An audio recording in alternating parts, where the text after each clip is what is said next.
For more than 40 years, he's been a civil rights icon, a community leader, a minister, and activist. He recently delivered a powerful eulogy at the funeral of George Floyd, and he's organizing a march on Washington to be recommitting to Dr. King's dream on the anniversary of that historic speech. Here to talk about this and, of course, so much more, the Reverend Al Sharpton. Hello, Reverend. How you doing? Good to talk to you, Val. Reverend, we appreciate you taking the time. Now, you have been fighting for change and injustice for decades, and a lot of people we've talked to in recent weeks say it feels different this time.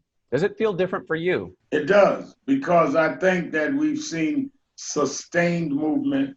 People are still marching. Many of our chapters around the country of National Action Network have told me people are still marching. Many of them are in the streets. I've joined some of the marches, even led some.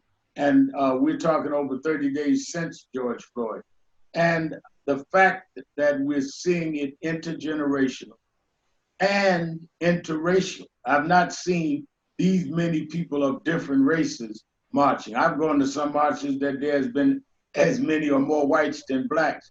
It's a different feeling, and I think that we can get some real change if we stay on it. In the event we don't stay on it, what will keep Americans going or keep that same fight alive?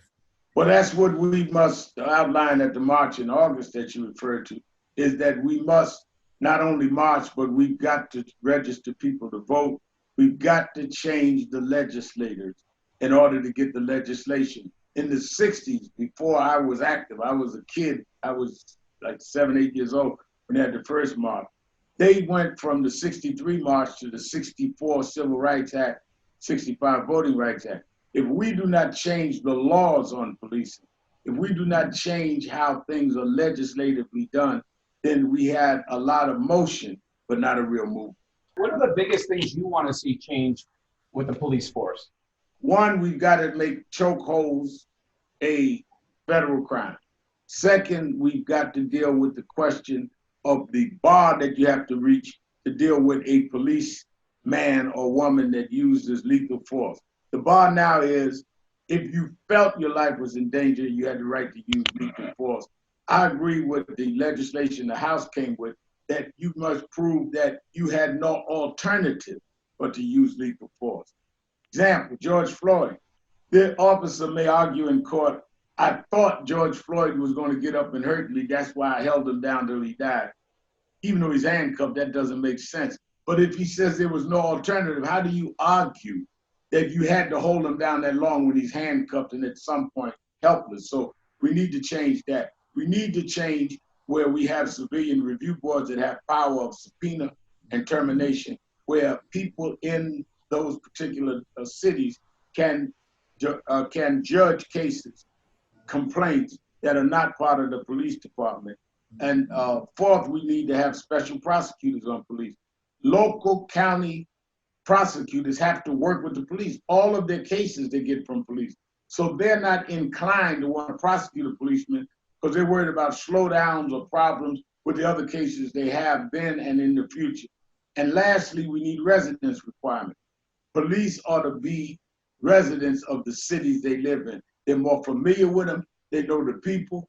And you tend not to be as aggressive if you're looking at somebody that may be going to school with your kids. Reverend, what do you say to the folks out there who still, a lot of folks have gotten woke after George Floyd, but there are still some people out there who just don't get it. What do you say to them about this is real? This is being Black in America is not an easy thing.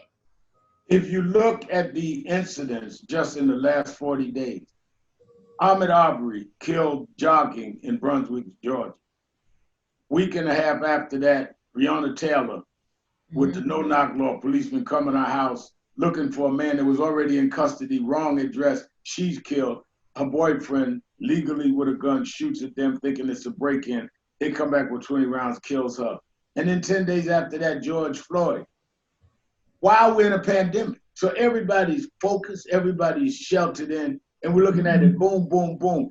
But this is everyday life that we see these incidents. So we're not making it up. Either you feel that Black Americans are having a mass hallucination or there's a problem here and we need to solve the problem. It won't go away on its own. August 28th, the 57th anniversary of the I Have a Dream speech by Dr. King. You're organizing a march. Tell us about that.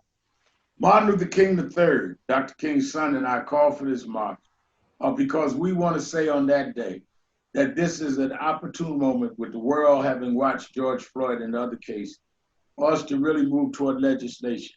That's what his father went to Washington to deal with in '63, right after Medgar Evers was killed. And ironically, the same date we saw the killing of Brooks in Atlanta, June 12th this year, Medgar Evers had been killed June 12th in '63.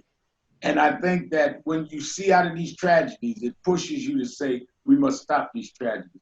And we're saying we're going to the national capital to say to the legislators, you must have policing laws.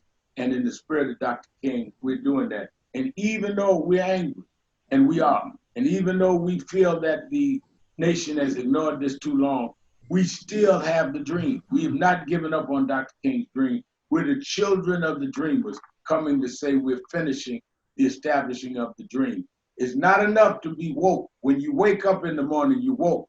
But after you woke, you got to get up and you got to wash up and clean up and you got to go out and go to work. Time for all of us that are woke is not just lay in the bed woke. We need to head to Washington and operate and get to work. You've got a book coming out too that's called Rise Up, Confronting a Country at the Crossroads. What do you hope people get from your book?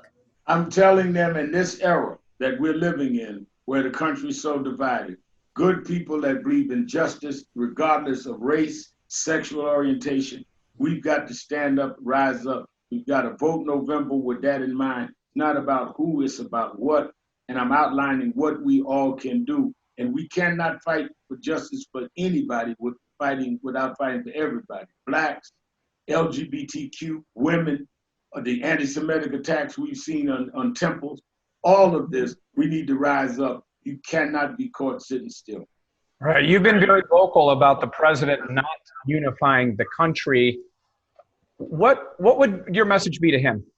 My message to him is that you're the president of all the people, and you cannot say that good people are both sides of a situation in Charlottesville, Virginia, or cannot call Black Lives Matter movement people that all of us involved, like all of us are some kind of thugs, and call that you uniting the country. People have the right to stand up and say a man should not have a knee on someone's neck for 8 minutes and 46 seconds.